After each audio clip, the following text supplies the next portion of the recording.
O que é blasfêmia contra o Espírito Santo? Criticar pentecostal é blasfemar contra o Espírito Santo?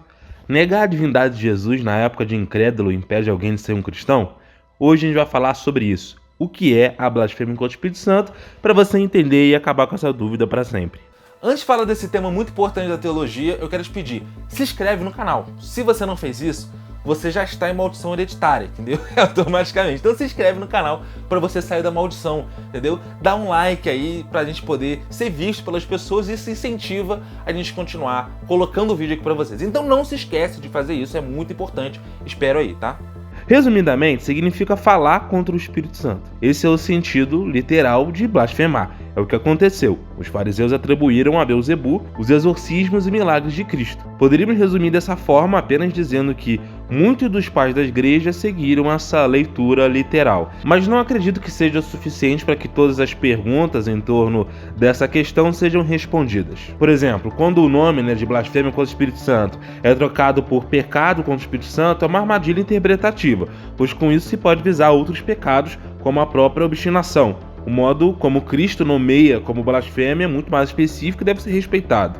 Mesmo considerando que a interpretação literal emerge facilmente do texto, todos sabem que ela é de difícil aceitação por suas consequências, pois não é incomum que alguém blasfeme contra o Espírito Santo antes da sua conversão. Aliás, qualquer blasfêmia contra Deus é uma fala contra o Espírito Santo. Então, essa pessoa estaria definitivamente perdida? Além disso, como poderia ser um pecado imperdoável se pelo sangue de Jesus podemos ser purificados de todos os pecados? A graça não supera o pecado, não? Então, a gente precisa estabelecer algumas coisas. A lei de Deus exige o depoimento de duas testemunhas para o estabelecimento de um juízo, de uma verdade. E é o que Deus Pai cumpre ao enviar Deus Filho e o Deus Espírito Santo ao mundo. O Filho vem ao mundo anunciando a chegada do reino de Deus e o juízo sobre Israel, enquanto que o Espírito Santo é enviado para confirmar essa verdade, tanto no batismo de Nosso Senhor no Jordão, onde vemos a descida do Espírito Santo sobre Jesus, quanto na vinda desse mesmo Espírito sobre todo o povo de Deus no Pentecostes. Assim, o que os escribas estavam fazendo era rejeitar diante dos homens o testemunho do próprio Deus a respeito de si mesmo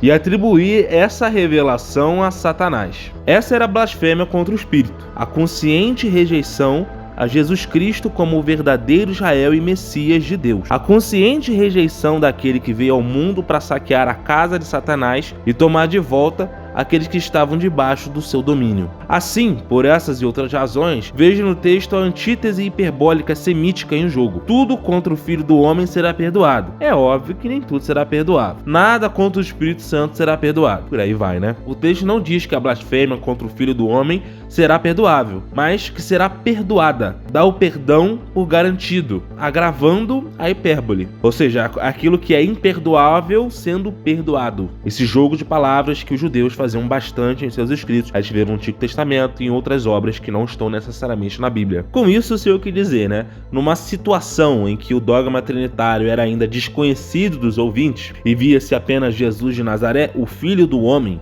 e seu poder sobrenatural, que é o Espírito Santo, que o que se disse contra o Espírito Santo tem uma seriedade diferente e não seria jamais desculpado. Ainda assim, Deus poderia redimir essa pessoa. O sangue de Cristo é suficiente para nos purificar de todo o pecado, se o confessarmos e andarmos na luz, deixando o pecado. Cristo não fala ali de pecados confessados. Do contrário, Paulo jamais poderia ter se convertido, pois enquanto perseguidor dos cristãos provavelmente blasfemou muitas vezes, mas apenas de pecados cometidos. Com exceção desse, ou seja, da blasfêmia contra o Espírito Santo, todo tipo de pecado cometido pode ser perdoado, sem uma referência explícita à confissão. Não digo que ele necessariamente será perdoado, né? Embora Cristo use palavras bem fortes. Todo aquele que disser uma palavra contra o Filho do Homem ser-lhe-á perdoada. A condenação extrema desse pecado envolve o fato de que a gravidade da nossa culpa por um pecado cometido é, dentre outros fatores, proporcional à clareza que temos da verdade que o envolve. Quando o Espírito Santo se mostra presente através de um sinal, por exemplo em Mateus 12:28, é impossível alegar ignorância. Então, é um pecado maximamente consciente contra Deus, no exato momento em que ele nos dá um presente claro e sinal de sua presença. e nós o rejeitamos publicamente, contaminando outras pessoas que no contexto da Bíblia, no contexto daquele trecho, estavam começando a se interessar por Jesus. É uma ofensa imensa, então não adianta dizer que os fariseus não sabiam que ali agia o Espírito Santo. Sua ignorância não é desculpável. A blasfêmia contra o Espírito Santo é, nesse caso, um anti-evangelho que nega a ação do Espírito, por isso é tão grave. É importante, então, distinguir a linguagem bíblica da linguagem dogmática posterior. Quando Cristo disse tais palavras, ele não estava diante de pessoas que conheciam o dogma da Trindade e que soubessem distinguir hipóstase e ousia com o rigor capadócio. Quando ele usa essas palavras como Filho do Homem e Espírito Santo, ele não está se referindo necessariamente à segunda e à terceira pessoa da Trindade. Embora suas palavras, assim como o restante do Novo Testamento, tenham servido de base para as definições posteriores. Os biblistas, inclusive, sabem muito bem como é complicada essa questão de traduzir Espírito Santo no grego do Novo Testamento. Se Cristo tivesse falado de pessoas divinas específicas, o texto estaria um pouco desalinhado com o contexto, já que a blasfêmia dos fariseus foi principalmente contra a segunda pessoa, contra o próprio Cristo ali realizando o milagre, pelo Espírito Santo. Na verdade, em razão da unidade das pessoas divinas, ainda que nossa intenção possa ser repartida, toda blasfêmia contra uma delas é blasfêmia contra as três. Então não é questão de dizer que a blasfêmia é tratada de maneira diferente a depender da pessoa a quem se dirige, pois isso seria muito arbitrário. Naquele momento, o que parece é que Cristo usa a expressão Filho do Homem no sentido usual que tinha para os seus ouvintes, ou seja, ser humano. Filho do Homem era na forma como as pessoas usavam ser humano. Hoje em dia a gente fala assim, eu sou um ser humano. Naquela época você falaria, eu sou um filho do homem, Não existia ser humano ainda. Até porque ser vem muito da filosofia grega, a palavra ser. Então, você talvez encontrasse mais esses termos sendo utilizados por gregos e não por judeus. Por isso, Filho do Homem,